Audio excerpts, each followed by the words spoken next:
I'm Debi Mazar and I play Maggie. I'm Nico Tortorella. I play Josh. I'm Molly Bernard, and I play Lauren. I'm Peter Hermann, and I play Charles. I'm Sutton Foster, and I play Liza Miller. And this is the cast of Younger, here to answer your burning questions.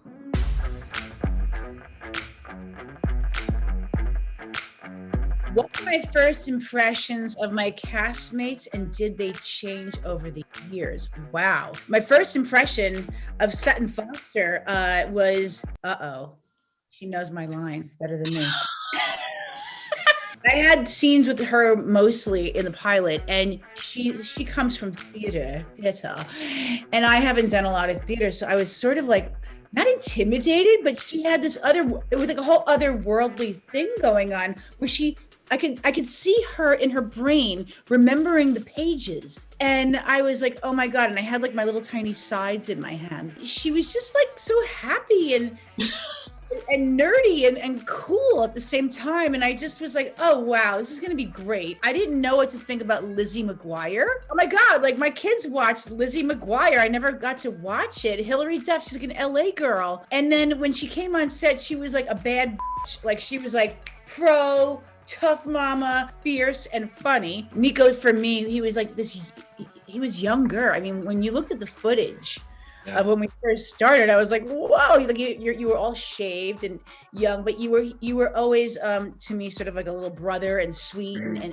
smart and you had always had this big curiosity and this big laughter. And the same with Molly. Like Molly, to me, when she first walked on the set, she was this sort of hummingbird, like creature with these big eyes. And then there was Peter Hermann, and when he walked on this set, I was sort of intimidated because he's so beautifully just tall and gorgeous and quiet and intellectual, and actually nobody was weird or mean, and I just felt I could finally have fun here. Like, and we all, I found everyone to be so generous right at the get-go. So that was, wonderful. Despite being floored to meet my idol, Sutton Foster, and then being upset to talk about her bush on like national television, I was such a prude. I was like, this is awful. I did not meet Nico until episode maybe 11. I remember thinking, oh, you're a very different person than you were then. I felt very intimidated by you. Like you were like a Hollywood like guy, right? And then over the course of our friendship, you've become like one of my best, like softest, almost like girlfriends. Basically what I'm trying to say, in not the most successful way, my first impression of you could not have been more different than where our friendship has gone. It's really not. I would say the same thing about you. Not the Hollywood guy, but full transition, girl. She is blossom. She is a falcon, from hummingbird to falcon. Okay. And compared to our impressions now, I mean, we've been on the show for 7 years. We have all grown together as a unit and separately in our own private lives. Like so much has happened over this time. And I just love everyone more than I did back then. What was our favorite storyline throughout the seasons? It happens this season that I can't talk about because people haven't seen it. But there's my favorite storyline is coming up. I'll answer the question. It's sort of a punt, to sort of a general way. My favorite storyline is the writers, the line that they were able to walk between humor and really pushing the envelope, which kept sending me to Urban Dictionary to find out what things meant. I was like, oh God. Were there any difficult scenes to film?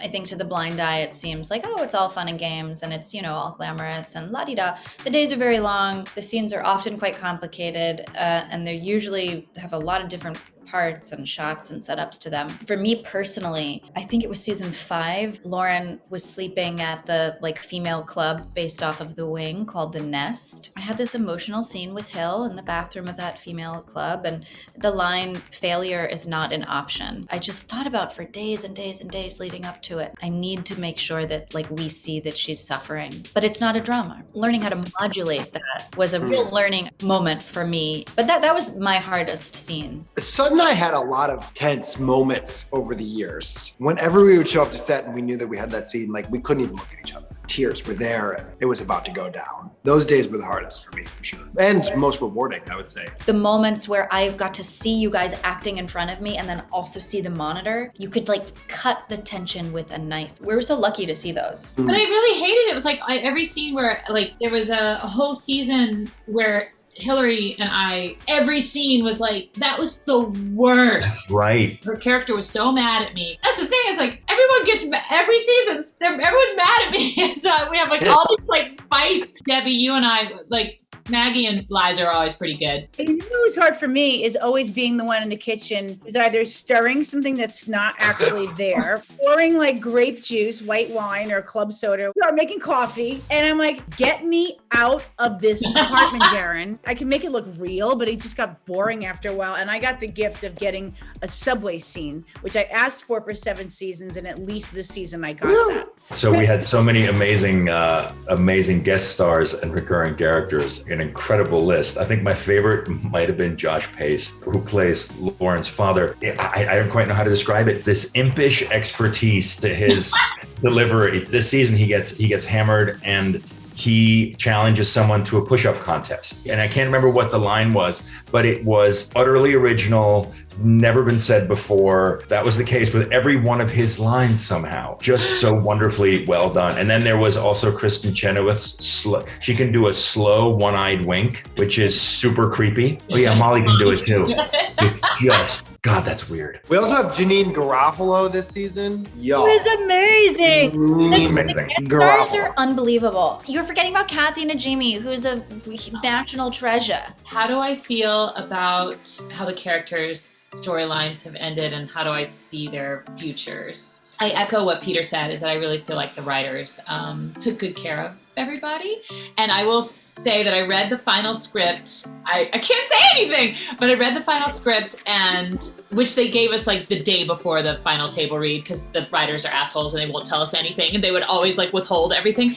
And so we wouldn't know, and we're all like reading them on our phones, like trying to get through. And I finished the final script and I was like, deeply satisfied. I felt like it was incredibly satisfying and incredibly true to the story and to my character. There is an ending, but it's not an ending. It's like a pause, you know? So like you can't help but think, what's next? I don't know what the next decade will be. Ooh, that's Nico and I, we're producing the movie, the Younger movie, right? Yes, a limited series coming soon. We're not I done. feel like we're not done with these characters. Maybe a little less drama-filled for Liza. Like she's had some pretty drama-filled, 7 years of some drama. So maybe some boring, some nice, just like happiness and like success.